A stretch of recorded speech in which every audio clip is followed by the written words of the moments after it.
अध्यक्ष महोदय जी, आपने आज मुझे इस चर्चा में भाग लेने का मौका दिया, इसके लिए मैं आपको धन्यवाद देती हूँ। आज जिस विषय पे हम चर्चा कर रहे हैं वह केवल एक विषय नहीं है, भारत की आत्मा का एक हिस्सा है।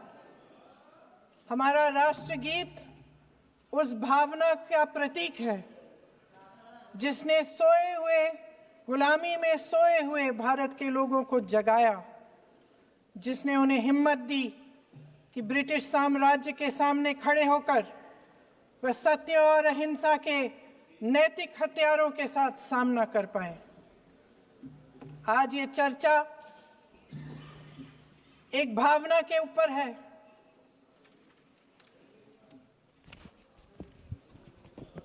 और जब हम वंदे मातरम का नाम लेते हैं तो वही भावना हमारे दिल में उजागर होती है। जब हम वंदे मातरम का नाम लेते हैं तो हमें उस पूरे इतिहास की याद आती है जो स्वतंत्रता संग्राम का इतिहास था, उसकी पीड़ा, उसका संघर्ष, उसका साहस, उसकी नैतिकता, उसका जो बल था कि ब्रिटिश साम्राज्य उसके सामने झुका।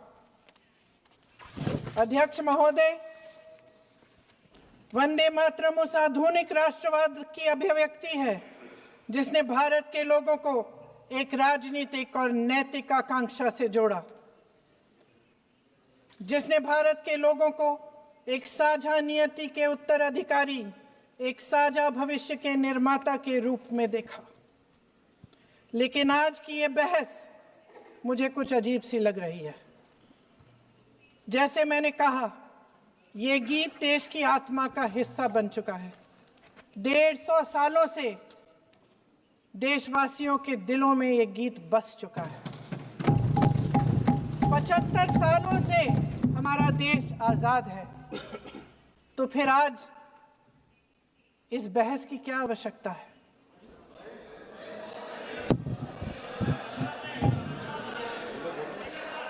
हमारा यहाँ मकसद क्या है? जनता से हमें दिया गया दायित्व, जनता का विश्वास, उनके प्रति हमारी जिम्मेदारी, हम किस तरह से इसका इस्तेमाल कर रहे हैं, हमें ये सोचना चाहिए। क्योंकि अब इस मोड़ पर हम इस सदन में अपने राष्ट्रगीत पर भी बहस करेंगे। आपने बहस मांगी है, आपने बहस मांगी है। आप तो इलेक्टोरल रिफॉर्म्स की बहस नहीं मांग रहे थे कि जब तक हम इस पर बहस नहीं करेंगे तब तक उस पर बहस नहीं होगी। इसकी वजह क्या है? इसकी वजह क्या है? हम आज यहाँ ये बहस क्यों कर रहे हैं? हमारा राष्ट्रगीत है, इस पर क्या बहस हो सकती है? हम ये बहस यहाँ आज 2 वजहों से कर रहे हैं। पहला कि बंगाल का चुनाव आ रहा है, हमारे प्रधानमंत्री अपनी भूमिका निभाना चाहते हैं उसमें। और दूसरी वजह ये है, ये मकसद है, पुरानी मकसद इनकी, अध्यक्ष महोदय, कि जिन्होंने स्वतंत्रता की लड़ाई लड़ी, जिन्होंने देश के लिए बड़ी बड़ी कुर्बानियां दी, उन पर सरकार नए आरोप लादने का मौका चाहती है। देश का ध्यान फिर से जनता के ज्वलंत मुद्दों से भटकाना चाहती है। यही एक मकसद है आपका। आपका मकसद है कि हम फिर से उसी अतीत में मंडराते रहें, उसी की तरफ हम देखते रहें जो हो चुका है, जो बीत चुका है। क्योंकि ये सरकार वर्तमान और भविष्य की ओर देखना ही नहीं चाहती, वे इस काबिल ही नहीं रही। सच्चाई ये है अध्यक्ष महोदय कि आज मोदी जी वह प्रधानमंत्री नहीं रहे जो एक समय में थे। सच ये है कि ये दिखने लगा है, उनका आत्मविश्वास घटने लगा है, उनकी नीतियां देश को कमजोर कर रही हैं। और मेरे सत्ता पक्ष के साथी चुप इसलिए हैं क्योंकि अंदर अंदर से वे भी इस बात से सहमत हैं। आज देश के लोग खुश नहीं हैं अध्यक्ष महोदय, परेशान हैं। तमाम समस्याओं से घिरे हुए हैं, तमाम समस्याओं से घिरे हुए हैं, और उन समस्याओं का हल आप निकाल नहीं रहे हैं। हाँ ठीक है, उसका भी बोल लेंगे, समय आएगा तो उसका भी बोल लेंगे, बल्कि कल समय आ रहा है, चुनाव पे चर्चा होगी, उस पे भी बोलेंगे। अध्यक्ष महोदय, इनके भी अपने लोग दबी जबान में कहने लगे हैं कि सारी सत्ता को केंद्रित करने से देश का नुकसान हो रहा है। इस बीच अगर हम अतीत की बातें नहीं करेंगे तो कौन सी बातें करेंगे? ये किसी और बात के काबिल ही नहीं है, सिर्फ ध्यान भटकाना है जनता का। इसलिए आज हम वंदे मातरम पर चर्चा कर रहे हैं। वंदे मातरम देश के कण कण में जीवित है, इस पर बहस नहीं हो सकती। लेकिन चलिए, आपने बहस मांगी, आप बहस करना चाहते हैं, बहस करते हैं। आज इस चर्चा को प्रधानमंत्री जी ने शुरू किया, उन्होंने भाषण दिया, और इसको कहने में कोई झिझक नहीं है कि भाषण अच्छा देते हैं, थोड़ा सा लंबा, लेकिन भाषण अच्छा देते हैं। सिर्फ एक कमजोरी है, अगर आप इजाजत दे तो मैं बोलूं, एक कमजोरी है। हाँ, उसी पे बोल रहे हैं, वंदे मातरम पे बोलो आप। अब सर मैंने तारीफ कर ली, थोड़ा आज विषय वंदे मातरम का है तो हम वंदे मातरम पर ही रखें, ठीक रहेगा। सर ये वंदे मातरम पे ही है। सर आपने प्रधानमंत्री जी को सुना था, अब तो शुरू नहीं हुए। सर भाषण बहुत अच्छा देते हैं, लेकिन तथ्यों के मामले में कमजोर पड़ जाते हैं, बहुत कमजोर। इसमें भी एक कला होती है कि तथ्यों को किस तरह से जनता के सामने रखा जाए। मैं तो नहीं हूं, जनता की प्रतिनिधि हूं, कलाकार तो नहीं हूं। इसीलिए मैं भी सदन के सामने कुछ तथ्य रखना चाहती हूं, लेकिन सिर्फ तथ्य के रूप में रखना चाहती हूं।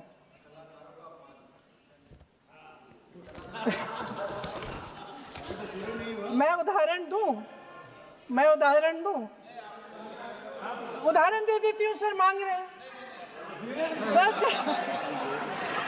सर वंदे मातरम के बारे में, वंदे मातरम की जो सालगिरह पे आपने एक बड़ा कार्यक्रम आयोजित किया था, उसमें प्रधानमंत्री जी ने भाषण दिया। उसमें उन्होंने कहा कि 1896 में पहली बार गुरुदेव रविंद्रनाथ टैगोर ने ये गीत एक अधिवेशन में गाया। उन्होंने ये नहीं बताया कि कौन सा अधिवेशन था, महासभा, हिंदू महासभा का अधिवेशन था, आरएसएस का अधिवेशन था। किस बात से कतरा रहे थे कि ये कांग्रेस का अधिवेशन था? और उदाहरण दूं कि मैं अपना भाषण जारी रखूं? दे रही हूं। जो वंदे मातरम की जो क्रोनोलॉजी है वो भी आप समझिए, जो असली क्रोनोलॉजी है। 1875 में महाकवि बंकिम चंद्र चट्टोपाध्याय ने इस गीत के पहले दो अंतरे लिखे, जो आज हमारे राष्ट्रगीत घोषित हुए हैं, मतलब जो घोषित हुए थे और जिसको हम आज अपना राष्ट्रगीत कहलाते हैं। ये पहले दो अंतरे लिखे 1882 में। 7 साल बाद उनका एक उपन्यास प्रकाशित हुआ, आनंद मठ। उस उपन्यास में यही कविता उन्होंने प्रकाशित की, लेकिन इसमें 4 अंतरे जोड़ दिए। 1896 में कांग्रेस के अधिवेशन में गुरुदेव रविंद्रनाथ टैगोर ने पहली बार ये गीत गाया। 1905 में बंगाल के विभाजन के खिलाफ आंदोलन के समय वंदे मातरम जनता की एकता की गुहार बनकर गली गली से उठा। गुरुदेव रविंद्रनाथ टैगोर जैसे महान स्वतंत्रता सेनानी इस गीत को खुद गाते हुए बंगाल की सड़कों पर उतरे। विद्यार्थियों से लेकर किसानों तक, व्यापारियों से लेकर वकीलों तक, हर कोई ये गीत गाने लगा। इस गीत की शक्ति को समझिए। ब्रिटिश साम्राज्य इसको सुनकर कांपता था और हमारे देशवासी इसको सुनकर वह मन बनाते थे, वह हिम्मत बनाते थे कि इस भयंकर साम्राज्य के खिलाफ सत्य और अहिंसा के नैतिक हथियारों को लेकर शहीद होने की तैयारी करते थे। ये गीत मातृभूमि के लिए मर मिटने की भावना को जगाता है। इस गीत की शक्ति ये है, इस गीत का हमारे देश से जुड़ाव ये है। लेकिन 1930 के दशक में हमारे देश में जब सांप्रदायिक राजनीति उभरी, तब ये गीत विवादित होने लगा। 1937 में, अब ये मैं दूसरा उदाहरण देने वाली हूँ क्योंकि प्रधानमंत्री जी ने अपने भाषण में इसका उल्लेख किया और गलत किया, इसीलिए मैं इसके जो सच्चे जो तथ्य हैं वो आपके सामने रख रही हूँ। 1937 में नेताजी सुभाष चंद्र बोस कांग्रेस का अधिवेशन कलकत्ता में होने जा रहा था, उसका आयोजन कर रहे थे। तो जो मोदी जी ने पत्र सुनाया सदन में 20 अक्टूबर का और कहा कि जवाहरलाल नेहरू जी ने नेताजी को ये चिट्ठी लिखी और ये कहा कि इस पर चर्चा होनी चाहिए, उससे पहले 3 दिन पहले नेताजी सुभाष चंद्र बोस ने पंडित जवाहरलाल नेहरू को एक चिट्ठी लिखी थी जिसका जिक्र आपके प्रधानमंत्री ने नहीं किया। और इस चिट्ठी में सुन लीजिएगा,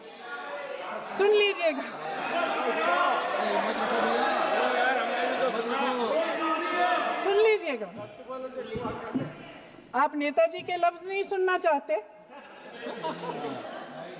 बंगाल का चुनाव आ रहा है।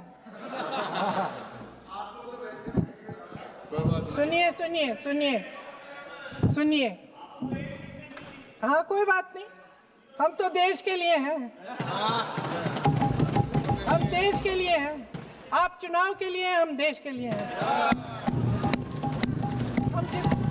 हम जितने भी चुनाव हारे, हम यहाँ बैठे रहेंगे और आपसे लड़ते रहेंगे और आपकी विचारधारा से लड़ते रहेंगे। अपने इस देश के लिए, अपनी इस मिट्टी के लिए लड़ते रहेंगे। आप हमें रोक नहीं सकते।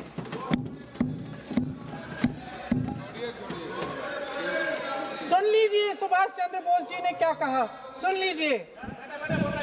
My dear Jawahar, reference Vande Mataram, we shall have a talk in Calcutta and also discuss the question in the working committee if you bring it up there. I have written to Dr. Tagore to discuss this matter with you when you visit Santi Niketan. Please do not forget to have a talk with him when you visit Santi Niketan. ये 17 अक्टूबर को लिखी जाती है। 10 अक्टूबर को नेहरू जी इसका जवाब देते हैं और आपके और 20 अक्टूबर को, हाँ ठीक है, 20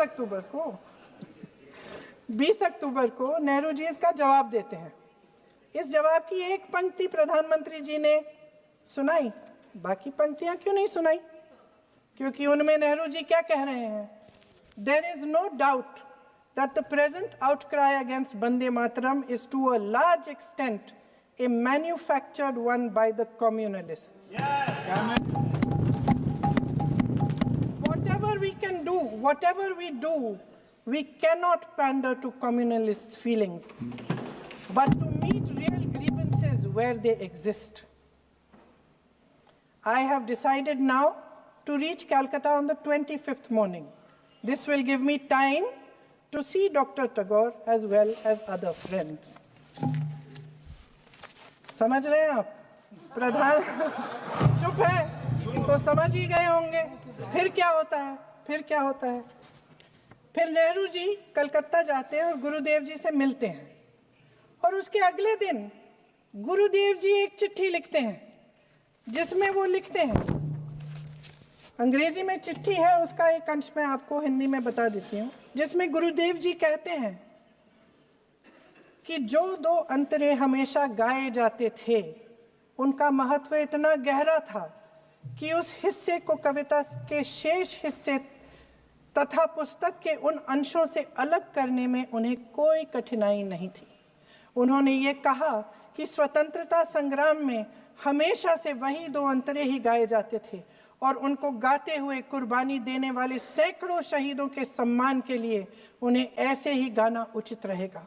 उन्होंने यह भी कहा कि बाद में जोड़े गए अंतरों का सांप्रदायिक मायना निकाला जा सकता है और उस समय के माहौल में उनका इस्तेमाल अनुचित होगा। इसके बाद 28 अक्टूबर 1937 में कांग्रेस की कार्य समिति ने अपने प्रस्ताव में वंदे मातरम को राष्ट्रगीत घोषित किया। उन्हीं दो अंतरों को कार्य समिति की बैठक में महात्मा गांधी जी, नेताजी सुभाष चंद्र बोस, पंडित नेहरू, आचार्य नरेंद्र देव जी, सरदार पटेल जी, गुरुदेव रविंद्रनाथ टैगोर जी सब मौजूद थे। इस प्रस्ताव के ये सभी महापुरुष इस प्रस्ताव से सहमत थे। आगे क्या होता है ये भी सुना लूं।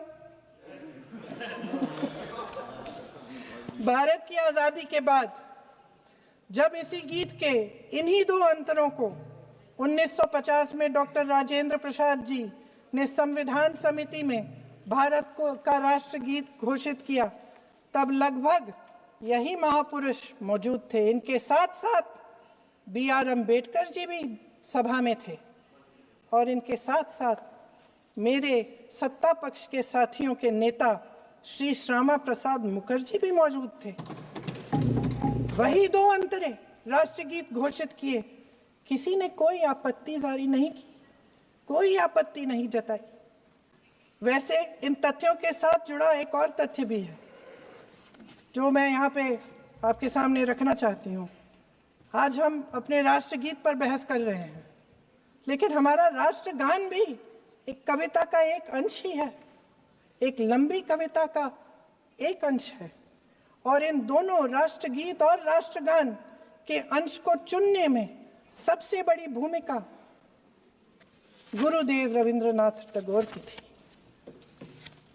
वंदे मातरम के स्वरूप पर सवाल उठाना, जिसे संविधान सभा ने स्वीकार किया, न सिर्फ उन महापुरुषों का अपमान करना है जिन्होंने अपने महान विवेक से ये निर्णय लिया, मगर एक संविधान विरोधी मंशा को भी उजागर करता है। क्या सत्ता पक्ष के हमारे साथी इतने अहंकारी हो गए हैं कि अपने आप को महात्मा गांधी जी से, रविंद्रनाथ टैगोर जी से, राजेंद्र प्रसाद जी से, बाबा साहब अम्बेडकर जी से, मौलाना आजाद जी से, सरदार पटेल जी से, सुभाष चंद्र बोस जी से बड़ा समझने लग गए हैं? मोदी जी का अपने भाषण में ये कहना कि राष्ट्रगीत को एक विभाजनकारी सोच द्वारा काटा गया, उन सब महापुरुषों का अपमान है जिन्होंने अपना पूरा जीवन इस देश की आजादी की लड़ाई में झोंक दिया। वंदे मातरम को विभाजित करने का आरोप लगाकर आप पूरी संविधान सभा पर आरोप लगा रहे हैं, उसके हर एक नेता को दोषी ठहरा रहे हैं। यह हमारी संविधान सभा और हमारे संविधान का खुला वार है। और जहां तक जवाहरलाल नेहरू जी की बात है, जितनी देर हमारे प्रधानमंत्री देश के प्रधानमंत्री रहे हैं, 12 साल हो गए हैं, लगभग उतने ही सालों के लिए जवाहरलाल नेहरू जी जेल में रहे। किस लिए? इस देश की आज़ादी के लिए। उसके बाद 17 साल के लिए प्रधानमंत्री रहे। आप बड़ी आलोचना करते हैं इनकी, लेकिन अगर इन्होंने इसरो नहीं बनाया होता तो आज आपका मंगलयान नहीं होता। अगर DRDO नहीं बनाया होता तो तेजस नहीं बनता। अगर IIT और IIM नहीं बनाए होते तो हम आज IT में आगे नहीं होते। अगर एम्स नहीं बनाया होता तो हम कोरोना की जब बड़ी चुनौती का सामना कैसे करते? हाँ, वही बना रहा है, नहीं बना कुछ भी। इसका मतलब है इस मुद्दे का जवाब नहीं है आपके पास। अगर इन्होंने BHEL, गेल, सेल, भाखड़ा नंगल ये सब नहीं बनाया होता जो आप सब बेच रहे हैं, तो ये विकसित भारत कैसे बनता? और मत कहिए बाकी पंडित जवाहरलाल नेहरू इस देश के लिए जिए। सुन लीजिए, बेच लो यार, और बाकी भी बेच देंगे जी। पंडित जवाहरलाल नेहरू इस देश के लिए जिए और देश की सेवा करते करते उन्होंने दम तोड़ा। फिर भी सुन लीजिए, मेरी एक सलाह ले लीजिए, मेरी एक सलाह ले लीजिए। सर मैं आपको आपके माध्यम से सलाह दे रहे हैं, हम छोड़ना नहीं है। सर मैं आपके माध्यम से एक सलाह दे देती हूँ। हमारे प्रधानमंत्री महोदय 12 सालों से इस सदन में हैं, मैं मात्र 12 महीनों से हूँ। फिर भी छोटी सी सलाह है। उन्होंने अभी हाल ही में चुनाव था, कुछ महीनों पहले उन्होंने एक सूची निकाली थी कि विपक्षी दलों ने और विपक्ष के नेताओं ने कितने अपमान किए हैं इनके, और उसमें शायद 90-99 ऐसे उन्होंने अपमानों की सूची बनाई थी। तो मैं उनको एक छोटी सलाह देना चाहती हूँ कि नेहरू जी से जितनी भी शिकायतें हैं, जितनी भी गलतियां उन्होंने की आपके जहन में, जितनी भी गालियां देनी है, जितना भी अपमान करना है, उसकी भी एक सूची बना दीजिए। नहीं, बात खत्म नहीं है। 999 अपमान, 9,999 अपमान, सूची बना दीजिए और फिर हम एक समय निर्धारित करते हैं। जैसे हमने 10 घंटे आज वंदे मातरम पर हमने बहस किया है ना, उस तरह से हम अध्यक्ष महोदय जी से पूछेंगे, एक समय निर्धारित करेंगे, 10 घंटे, 20 घंटे, 40 घंटे, जितने घंटों में आपकी ये शिकायत पूरी हो जाए, माननीय सदस्य आप शांत हो जाए और हम बहस कर लेंगे। लेकिन इस सदन का कीमती समय, जिसके लिए हमें यहाँ पे जनता ने भेजा है, जैसे हमें जनता की समस्याओं को हल करने के लिए चर्चा करनी चाहिए, इस्तेमाल करना चाहिए, उसको एसी के लिए इस्तेमाल करिए। उसके बाद जैसे अंग्रेजी में कहते हैं ना, जैसे अंग्रेजी में कहते हैं कि once and for all let's close the chapter, close कर लीजिए। देश सुन लेगा क्या क्या शिकायतें हैं, किसने क्या किया, इंदिरा जी ने क्या किया, राजीव जी ने क्या किया, परिवारवाद क्या होता है, नेहरू जी ने कौन सी गलतियां की, सुना लीजिए, फिर खत्म। उसके बाद बेरोजगारी, महंगाई, महिलाओं की समस्याएं, जो पीएमओ में हो रहा है उसकी बातें, उसकी चर्चा, जो बैटिंग ऐप के बारे में हो रहा है पीएमओ के अंदर, आप सदस्य प्लीज, जो एफस्टीन फाइलों में आपके मंत्री महोदय के नाम निकल आए हैं, उसकी चर्चा करेंगे। आप वंदे मातरम में बोले, आप इधर उधर डाइवर्ट मत हो।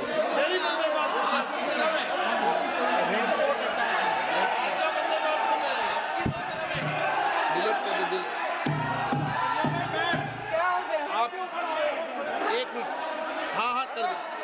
क्या हो गया? अंत में चिड़ी गए।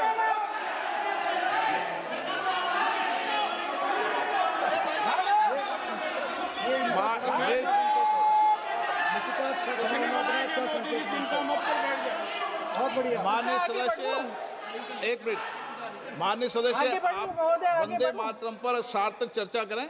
ठीक सर, इधर उधर सर, डाइवर्ट बात यही मत थी सर, संक्षिप्त में बात यही थी कोई डाइवर्ट नहीं कि होना हम चाहिए अतीत अपन में को। बातें करते रहते हैं। माननीय सदस्य नहीं, आप बिना तथ्यों के कोई बात नहीं करें। आप वंदे मातरम पे बोले उचित रहेगा।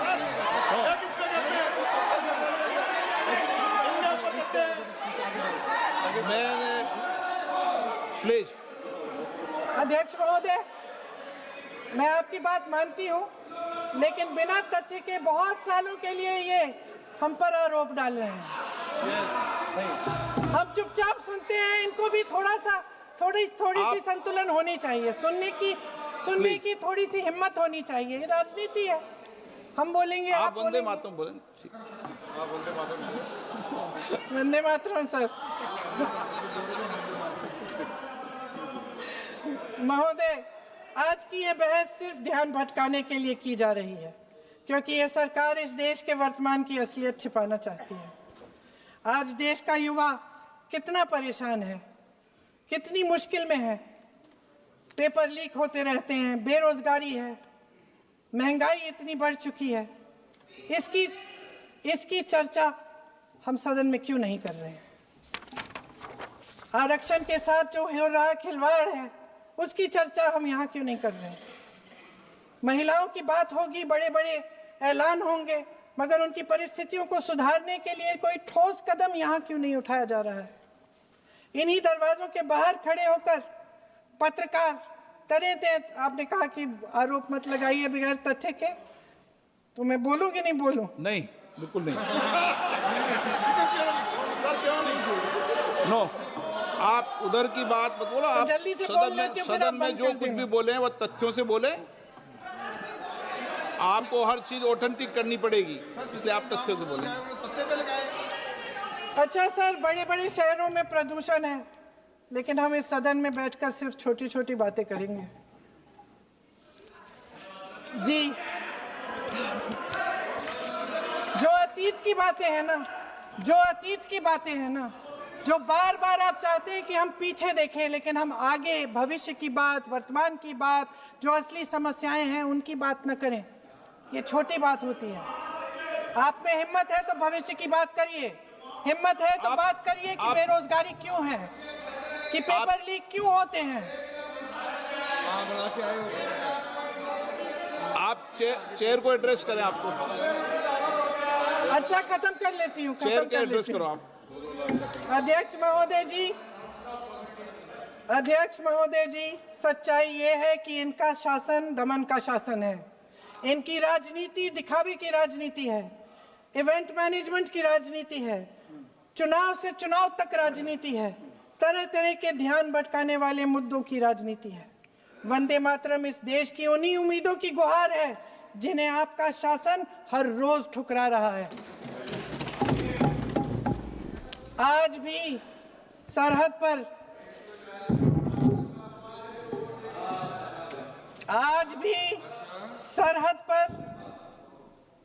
पर जवान जब दुश्मन का सामना करता है तो उसकी छाती में वंदे मातरम गूंजता है। आज भी जब हमारा खिलाड़ी अंतर्राष्ट्रीय खेलों में जाता है तो उसके दिल की धड़कन में वंदे मातरम होता है। आज भी इस देश के करोड़ों देशवासी जब अपने राष्ट्र ध्वज को फहराते हुए देखते हैं तो उनकी जबान पर वंदे मातरम, वंदे मातरम, वंदे मातरम आता है। कांग्रेस के हर एक अधिवेशन में 1905 से लेकर आज तक सामूहिक तौर पर वंदे मातरम गाया जाता है। आपके अधिवेशनों में गाया जाता है कि नहीं, ये बताइए। अपने देश की आत्मा के इस महामंत्र को विवादित करके आप एक बहुत बड़ा पाप कर रहे हैं। इस पाप में कांग्रेस पार्टी शामिल नहीं होगी। ये राष्ट्रगीत वंदे मातरम हमेशा से हमें प्यारा है, हमेशा से हमारे लिए पवित्र रहा है और हमेशा के लिए हमारे लिए पवित्र रहेगा। धन्यवाद।